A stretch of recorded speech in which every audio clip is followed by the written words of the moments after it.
கண்டிப்பா கடைசி வரைக்கும் பாருங்க, ட்விஸ்ட் இருக்கு. கண்டிப்பா நம்ம கிறிஸ்குட்டி பத்தி சொல்லி ஆகணும்.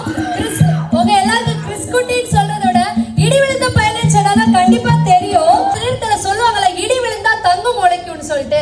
அதே மாதிரி என்னத்துல ஓ வீட்டுல ஒரு இடி விழுந்தனாலே என்னன்னு தெரியல, நீ தங்க மகனா இந்த கன்னியாகுமரிக்கு முளைச்சிருக்க. தெரியும்ல தெரியும். நிஜமா உன் கண்டென்ட் எல்லாம் வேற லெவல். இன்னும் நீ நிறைய கண்டென்ட் பண்ணும். ஆனா உனக்கு ஒரே ஒரு சின்ன டாஸ்க், நான் அதை விட மாட்டேன். It was at this moment that இப்போ நீ எறும்பா இருக்கிற, இந்த எறும்பா இந்த ஸ்டேஜ்ல இருந்தா இந்த ஈவென்ட் நீ எப்படி அத ஓ ஸ்லாங்ல சொல்லுவ?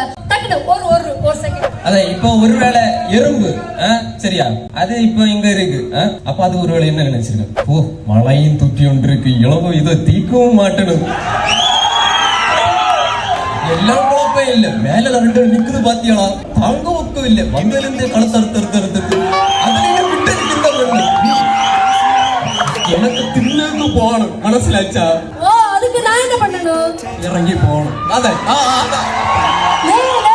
மக்களே, உங்களுக்கு வேண்டியதானால நான் இவ்வளவு நேரமா பேசுறேன். என்ன சப்போர்ட் பண்ண மாட்டீங்களா? இடி விழுந்த பையலே, நான் உனக்கு என்னெல்லாம் பில்டப் பண்ணிருக்கேன்.